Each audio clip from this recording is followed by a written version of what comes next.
নমস্কার বন্ধুরা, শুভ সন্ধ্যা। আজকে আমরা একটা নতুন ভিডিও নিয়ে চলে এসেছি। ডালের রসবড়া বানাচ্ছে, অবশ্যই ভালো লাগবে। আপনারা দেখে লাইক কমেন্ট শেয়ার করবেন আর আমাদের এভাবেই পাশে থাকবেন। চলুন বন্ধুরা, আমরা বিউলির ডালের রসবড়া কি করে বানাতে হয় দেখি। চলুন। আজকে আমি বানাবো বিউলির ডালের রসবড়া। এই বড়া বানাবার জন্য আমি বিউলির ডাল 200 গ্রাম বিউলির ডাল আমি ভিজিয়ে রেখেছিলাম এবং সেটাকে বেটেও ফেলেছি, এর মধ্যে কিছু দেওয়া হয়নি। এখন আমি এটাকে ফেটাবো, নুন দেব, নুন দিয়ে তারপরে ফেটাবো।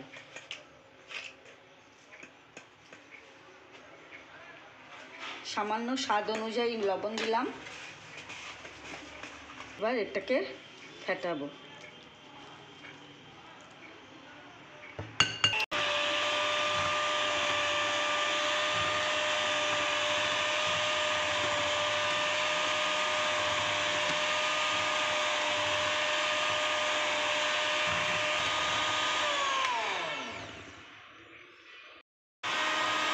আবার একটু জল দিলাম, জল দিয়ে আবার একটু ফেটাচ্ছি।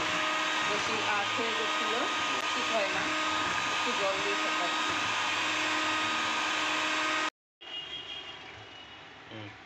ডালটা বাড়তে বাড়তে দেখলাম একটু ঘন হয়ে গেছিলো, তাই অল্প একটু জল দিয়ে আবার সেটাকে ঠিকভাবে এনে এই ব্যাটারটা তৈরি হয়েছে। দেখো বন্ধুরা, এটা না পাতলা না ঘন, এরকম একটা ব্যাটার তৈরি হবে। আমি সেটা তৈরি করেছি। এখন এর মধ্যে দেব মৌরি। আমি মৌরি দিলে ভালো লাগে। একটু ক্র্যাশ করে নিয়ে তারপরে দিচ্ছি।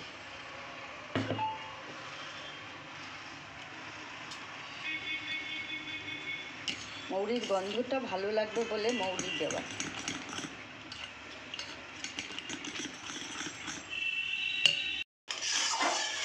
রসবড়া করার জন্য আমি এই চিনির শিরাটা তৈরি করছি। প্রায় হয়ে এসছে, আর একটু হবে।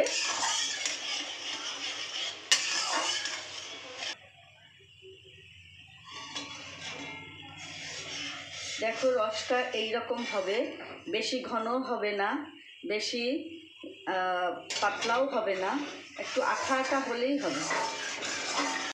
দেখো আমি এবার বড়া ভাজছি। তেলটাকে অল্প গরম করেছি, ফুল গরম না, ফুল হিটে না, অল্প অল্প গরম করেছি।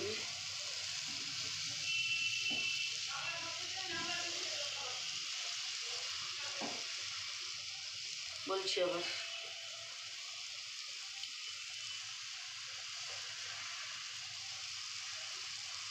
দেখো বন্ধুরা, তেলটা মিডিয়াম আঁচে গরম করে নিয়েছি, মিডিয়াম আঁচে করে গরম করেছি।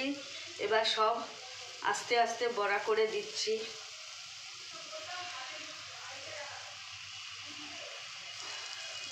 বড়ি দিতে পারি না।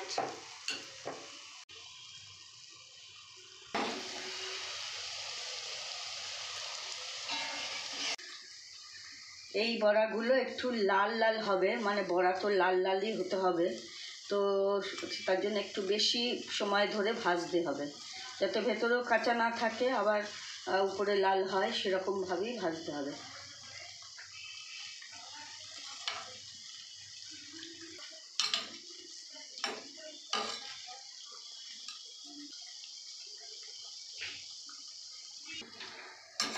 বন্ধুরা, আমার এই কটা বড়া হয়ে গেছে। আমি এবার এগুলোকে একটু তুলে নিয়ে আবার নতুন করে দেব।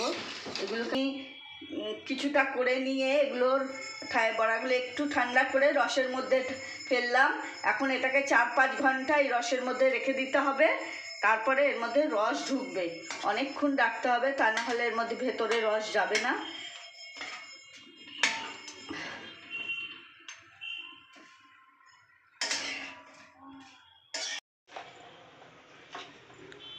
বন্ধুরা, সন্ধেবেলায় পুজো হচ্ছে, সন্ধে দেওয়া হচ্ছে। দেখুন, আমরা সেই বড় মাঠ যে ভিডিওটা করেছিলাম ওখান থেকে এই ছবিটা এনেছি, এখানটায় লাগিয়েছি, খুব ভালো লাগছে দেখতে।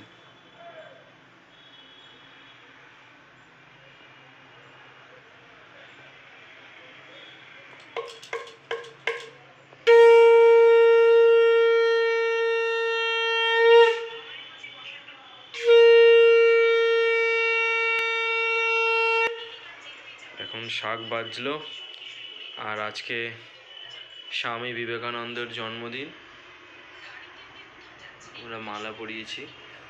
ফটোটা খুব ছোট, দূর থেকে দেখা যাচ্ছে না, তাও কাছে নিয়ে গিয়ে দেখাচ্ছি।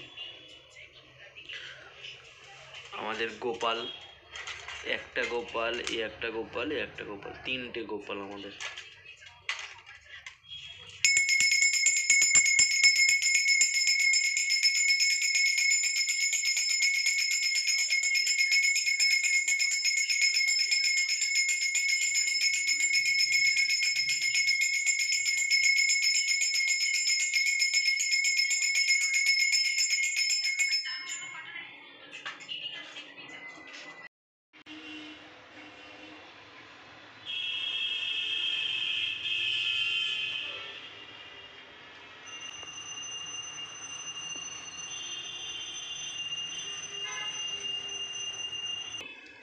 দেখো বন্ধুরা, আমি 7 ঘন্টা এটাকে ভিজিয়ে রেখেছিলাম।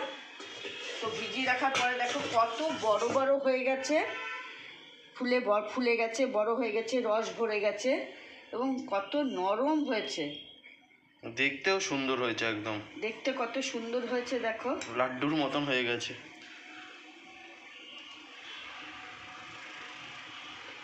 তাহলে বন্ধুরা, মা বললেন, দেখলেন তো এটা যে 7 ঘন্টা না 6 ঘন্টা ভিজিয়ে রেখে এটা কত ফুলেও গেছে, দেখতেও কত সুন্দর হয়েছে, একদম নরম স্পঞ্জি স্পঞ্জি টাইপের হয়েছে। এবার এটাকে কেটে দেখাবো কতটা সফট বা কতটা স্পঞ্জি হয়েছে, ভিতরে শক্ত আছে কিনা সবই আপনাদের সঙ্গে শেয়ার করব। তাতে আপনাদের পরবর্তীকালে যদি আপনারা বানান তাহলে আবার সুবিধা হবে। দেখুন বন্ধুরা, আমাদের সঙ্গে থাকুন, দেখাচ্ছি আমরা।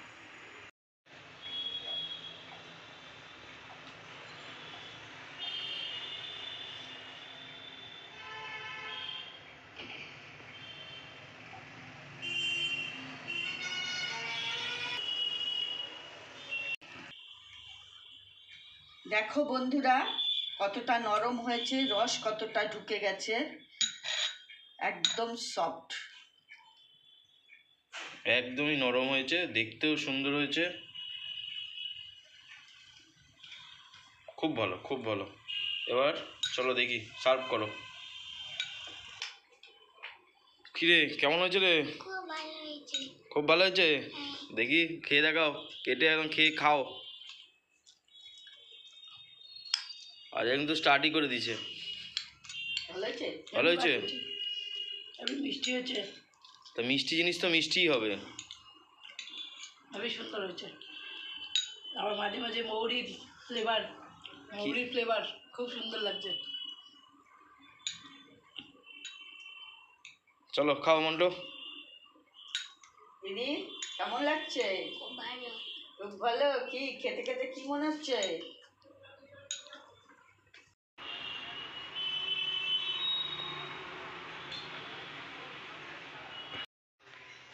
বন্ধুরা, ভিডিওটা কেমন লাগলো? পুরো ভিডিওটা দেখলেন, রসবড়ার প্রথম থেকে শেষ অবধি কীভাবে বানাতে হয় সেটাও দেখানো হলো, এবং রসবড়াটা কতটা স্পঞ্জি হয়েছে, কতক্ষণ রসবড়াটাকে রাখতে হবে এবং কতটা রস ওর মধ্যে এসছে বা স্পঞ্জি হয়েছে সবই দেখানো হয়েছে। বন্ধুরা, এইভাবেই আমাদের পাশে থাকবেন, আমরা আরও নতুন নতুন ভিডিও নিয়ে আসার আরও সাহস পাবো। আপনারা যত আমাদের পাশে থাকবেন আমরা আরও ভিডিও আনবো। তাহলে বন্ধুরা, এই ভিডিওটার এই অবধি, নমস্কার।